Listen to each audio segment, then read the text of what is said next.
Got dudes doing trades right now. What we got? Oh, wow, he actually underpaid. That's pretty good.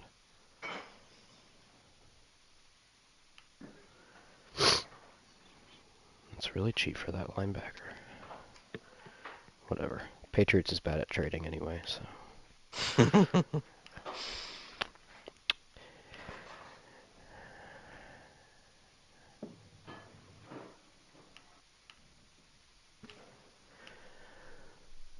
Let's see how many we got in here. I'm gonna open the stream real quick on my side.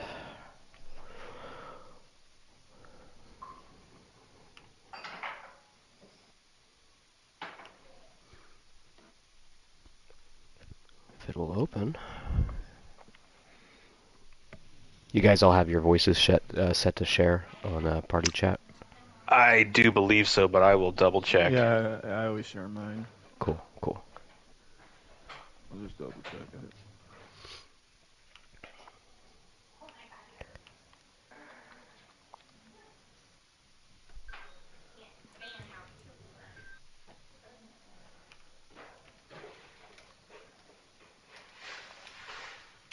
Yeah, mine says it's allowed. Okay.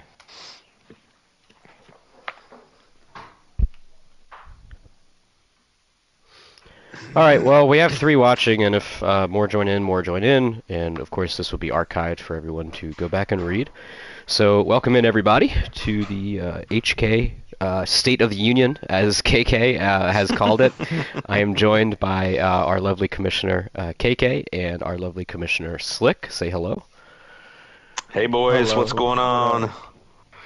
We're doing this podcast right before the draft because I feel like we're gonna have a good attendance, more people being attentive for this because we're doing it so right before the draft. Basically, the point of this podcast is we've made some rule changes to what we're going to allow gameplay-wise, and we're going to basically run through them so that you can see, the changes that we've done. We think that the changes that we made are going to help us usher in a more, I don't want to call it simulation style, but a more non-MUT/lobby style, if that makes sense. I don't know if that's a good description, how you guys are thinking. Yeah, I've always kind of felt like the idea of sim leagues has kind of grown into its own thing, and people always have their own definitions of what that is. And for a long time, I was trying to promote that we're more of a custom rules league, and we're just trying to create an environment where those lobby head-to-head and MUT tactics don't permeate and become a major part of what we do. I mean, that's why we have a various, set of rules like the 4th down rule and the run pass ratio rules. So I think Right. going forward, like, guys really need to consider the framing of exactly what we're trying to do here. It's not trying to replicate the NFL because it's not possible through a video game. At the end of the day, we're all still playing Madden. But we also don't want to, do the things that make Madden terrible and allow those things to continue to permeate gameplay. And so that's why we all kind of put our heads together to get, some changes set in motion. Right. So what I'm going to do is we've actually typed up a channel that explains the rules and actually has video and pictures of what exactly we mean for the rule changes. But essentially these rules are designed to make these types of O-line manipulation tactics that usually come out of the most popular formations that you see in MUT, like the 3-3-5 and the 3-3-5 wide and the 2-4 odd. We're going to try to make it so that using those tactics combined with these types of formations and well-known plays won't cause pressure to get in within just 1 second without being blocked. So I just unlocked that channel. So if everybody wants to, you're welcome to read it now or read it later. But it's called Gameplay Rule Changes. It's at the bottom of the text channel right below the waiting list. I'm actually going to move it to right below general chat just to make it easier. And then I went ahead and tagged the channel in chat. One thing real quick, Jordan, do we want to talk about the quick change off the top, or we want to come back later? Yeah. You do that. Go ahead. Okay. Yeah. So one of the discussions that we had, and have been having since the beginning of this season is, manpower has been super OP and really effective, and there's been talk about whether we would adjust sliders and make those changes, and we've all kind of put our heads together and talked about the pros and cons of each, and we've landed on making the change rather than being on All Madden. We're going to go to All Pro, and this is still going to be a season-long change, and we can reevaluate it after the season's over. But rather than tinkering with sliders, which, I mean, I don't know if anybody's ever really done it, I would say they're really subjective and may or may not make that big of a difference. And some of the outcomes could often be more of a negative than the positive change they might make. And that's why we're switching to All Pro instead. And I've always been of the position that All Madden just basically made the defenders that were low overall but really fast just that much better, rather than really making any substantial difference in any other way. That's been my opinion. So that's where I came from with this change. Slick or Jern, if you want to add what your thoughts were, why we did it, by all means. Mm-hmm. Yeah, I think there was a lot of discussion after in the middle of season 1 when we noticed the interception numbers were just crazy high, and a lot of that was people adjusting to the new game, which obviously played different. But I do think a lot of it was because All Madden stock at release was so just overpowered. I do think the changes they made it a little bit less overpowered, but we're still seeing the fact that people are having trouble running offenses, and I think that, call it, inactivity, call it, certain users that are no longer here, call whatever you want the reasons that the league has seen a decline in activity. One of my theories is that the inability to run a successful offense is one of them, because it was so easy to do in Madden 22. So part of this change is we're trying to make the experience a little bit more enjoyable, and a little bit more successful on the offensive side of the ball, because nobody, enjoys throwing 6 picks in every game they play. So we'll see if this change helps out with that. Now there's going to be some people that don't like this change, and I understand Cowboys. why. I'm sure. I'm There's sure. only one thing that Elfstein likes, because I have yet to see that all Madden. Children. He's likes already children. in Gen Chat Yeah, I'm sure he is. crying about it. So I hear your qualms and your cries, but we're going to try something, and this is, I think, the right thing to do. So if it doesn't work, if it becomes too easy to play offense, which I don't think it's going to be, I do think defense is still possible on All Pro. I play in an All Pro league on Sim, and it's just fine. We can go back, but for now we're going to make the switch. Exactly. Like we said, I mean, this is a season-long change. And I guess I should say, I mean, if it's really bad, we could always make the choice to do it mid-season, change back. But let's at least give it a chance, because doing nothing isn't really that great of an idea either. Right. So, with that being said, we made some gameplay rules, and you're probably already reading them. But basically what we're doing is I loaded up a practice mode, because I can't do practice mode currently since we're in the off season.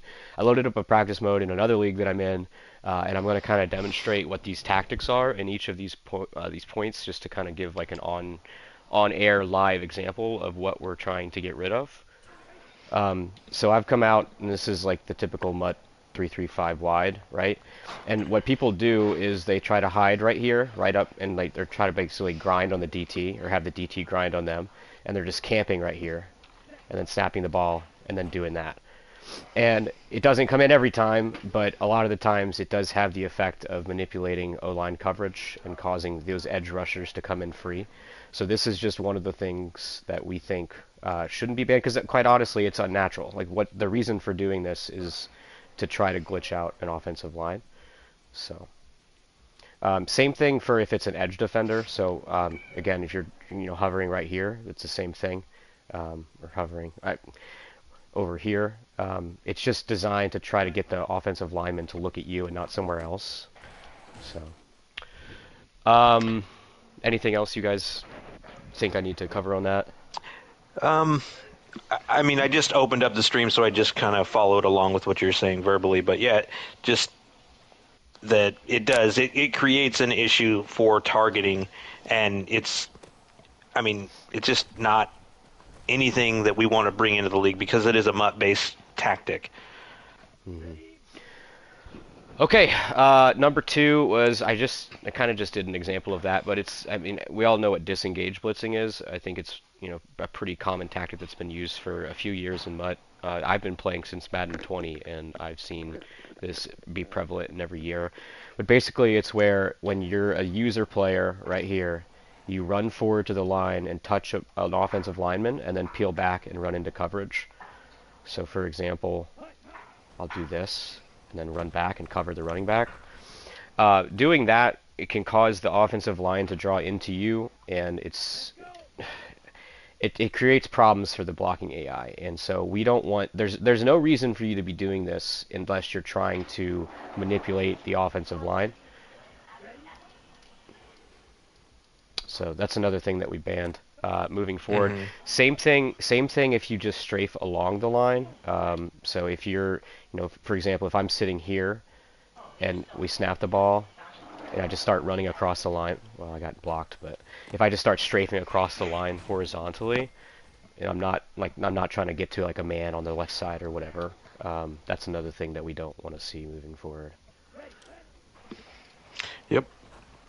The exception for this, obviously it's written in the channel, but if it's a play action pass and the person actually does ball fake to the running back, obviously you can't predict that run fake is a pass. So I mean, if it's a play action pass, totally fine for you to run up, and if it's actually a pass, you can come back.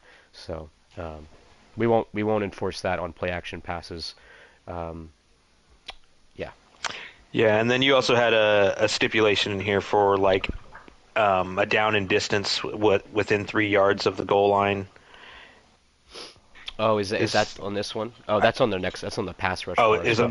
Yeah. Okay, my bad. Gotcha. Yeah, that's cool. So another change is pass rush bars. So if you notice, if you bring like a player up and you put him like on the line, you see those 2 bars that pop above his head. Those are called pass rush bars, and it basically tells the offensive lineman that you're gonna rush, and it tries to assign somebody to block him. So we don't want you manually bringing your own user down and putting him in this gap and then peeling back. We also you're more than welcome to like do like design shifts that like cause him to like go there. I don't know if I can do it in this formation, but you're more than welcome to do your design shifts with your D-pad. Let me try to find another one that I can do it with. Yeah, because if you have a 4-4. And it's either the 4-4 or the 3-4 bear. If you're in that invert cover 2, a lot of times the middle linebacker will, on his own, drop into a gap or maybe touch one of those guys. Yeah. And so those are the types of things that we obviously know isn't intentional. And it's going to usually be pretty obvious that somebody is either doing it or not doing it. Yeah, so like the nickel triple is one of the defensive formations that I have in my book that I know automatically lines up the linebacker like in a gap. This is not what we're talking about. So if the play is designed, see how I loaded the play and Owusu Koromoa is already sitting above the right guard. That's not what we're talking about. You don't have to move him back. You don't have to get him out of there, and you can still drop back. But what we don't want you doing is doing disengage blitzing from that, where you try to engage the offensive lineman and then drop back, unless it's a play action pass. Yeah, and what you're saying is you mean manually moving him into the gap and then doing the disengage blitz is what you were saying? Yeah. So if I take Ronnie Harrison here and I move him down here into this gap and give him a pass rush bar and then drop him back, that's a play action pass, but you get the idea. We don't want you doing that down into the gap and then dropping back. And the very fact that that getting close to the line of scrimmage obviously creates something where it gives you pass rush bars is telling you and telling all of us that the O-line is doing something different than as if you weren't coming down to the line. And that's kind of part of why those preceding rules that we've already gone over about touching the DT or edge rusher or anybody on the line is like it's clearly creating a situation where the O-line identifies you as a possible rusher. Which at some point, at some end, that is, realistic because people disguise blitzes in the NFL. The problem is I can't tell my left guard here that if Ronnie Harrison doesn't come through to sprint out and block the guy to the left. You can slide protect, but double teaming edges doesn't work in this iteration of Madden for some reason. Slide doesn't always work. You have to do a lot in order to block that, and so we're trying to make it easier for the offense to stop these crazy OP blitzes from coming in. Oh, and once again, it does come down to like this is a tactic that is based in MUT play and lobby play, right? And that's what we're trying to avoid. We understand it happens in the real NFL, but like there's a reason these are the meta tactics. Mm-hmm. Right. Can Slicker KK? Can you guys advance the league to the stage 4 yes. So dudes can do their private workouts? Sorry, I will do that right now. Cool. Next change is, this is it shouldn't be too controversial. It's called blitzing for change of direction. It's where you take a coverage guy and you just blitz him. It was really popular in Madden 20 because it really did boost them a lot. I don't think it boosts them as much this year, but I do think that changing it into a blitz makes the offensive line account for that if he does come through the line. So we don't want you, if you're playing coverage, to be changing your coverage guy into a blitz if you're going to play this vert hook all along. There's no football reason for you to do that. So that's another thing that we're banning. It also, if you saw there, Ronnie Harrison got sucked down to the line because he's in a blitz before I moved, so it's kind of the same thing as an almost disengaged blitz. Mm-hmm. Again, this doesn't obviously, if your player's already in a blitz, whatever, that's fine. That brings me to my next rule, though. If your player is in a stock blitz, and I'll get to a play like that. If your player is in a stock blitz, we want you to actually blitz him. I'll just use this hot blitz as an example out of the nickel triple. So this guy on the left here, oh my God, look at the play art. This guy on the left here is in a blitz on the left side. He has a pass rush bar. In this situation, if you want a user, Mr. Sneed here, you have to blitz. All right, we're not going to let you keep him in a blitz and then drop him out, because all that's doing is that's telling the offensive line, say, hey, block him, putting the left tackle over to block him, and then he's pulling off, which is going to make these guys over here potentially come in free. So if you have a guy who's in a blitz, you have to blitz him, essentially, if he's your user. So we can call a blitz where a guy is blitzing and hot route him to something else as long as we're not controlling that player. Right. Right. So if you want, you can hot route him and then user him. That's fine. If you want to put him in a soft squat and then user him, that's cool. Just make sure he doesn't have these bars here, right? And then user him. Yeah, I think that's where guys might get a little confused, and that's why I asked the question. Is just that way we understand that that's what we're trying to avoid. Right. So if you want to, like, for example, put him in like a vert hook, and then you want to man up the running back with Harrison or something like that, totally fine. Do that. Not against the rules. Yeah, basically it does just come down to that same idea of the disengage blitz, which is running at the line and bailing out. Like, that's the same rule, just adding some clarity to it. Right. All right. Well, that's all I have.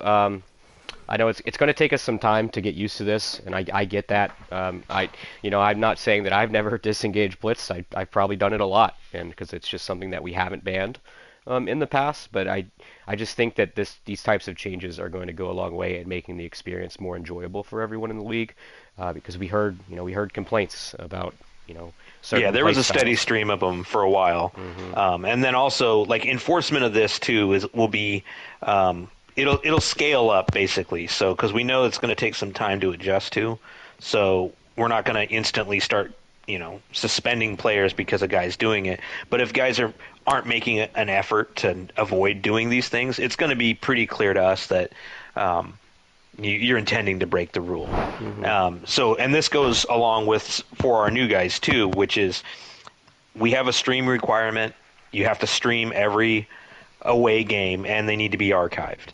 Right. And make sure that we have this, because if we don't have archival footage, and especially from your perspective, because if I'm streaming the game and you're not, I don't see what you're doing on the defensive side. So we as commissioners, when we're reviewing this, we might not have your perspective, and we might look at it and infer that you were doing something that maybe you weren't. So it's in your best interest to always have your footage archived and stream your games. YouTube automatically archives your games. I don't know what Twitch does, because I think it's a setting that you do. But I know There's for a me, setting.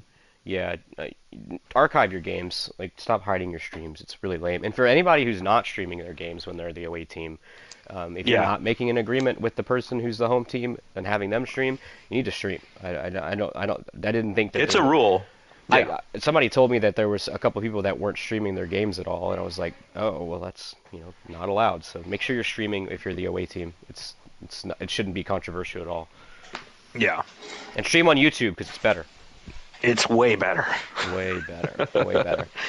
But that's all I have. If you guys have questions, feel free to post it in the rule changes channel, and we can respond there. Just try to keep the chatter in there to a minimum, so that we keep the substance at the top. I'll pin it and stuff, but we want to I know not everybody is watching this right now, so we want to make sure everybody sees it. And I'll do an ad. Yeah, so keep it clean. Yep. And feel free to give us your feedback on it. Like, if you notice that it's like these changes are good, they're not good. Like, after you play a few games, let us know. We're very interested. Just DM Mikey. He'll take care of that. Yes, straight to the trash. Anyway, well, boys, we got a draft in 10 minutes. Are we gonna do a draft party, or? Might as well, right? All right, cool. I'll set up a new voice chat. Anybody here is welcome to join. See, I mean, if Elsie's in there, y'all got it. Yeah, we'll get it running here within the next 9 minutes. I guess I should check out the draft class. All right. Well, thanks for joining in, guys, and make sure you watch it. It'll add some additional clarity, so I encourage everybody to check it out. Peace. Please.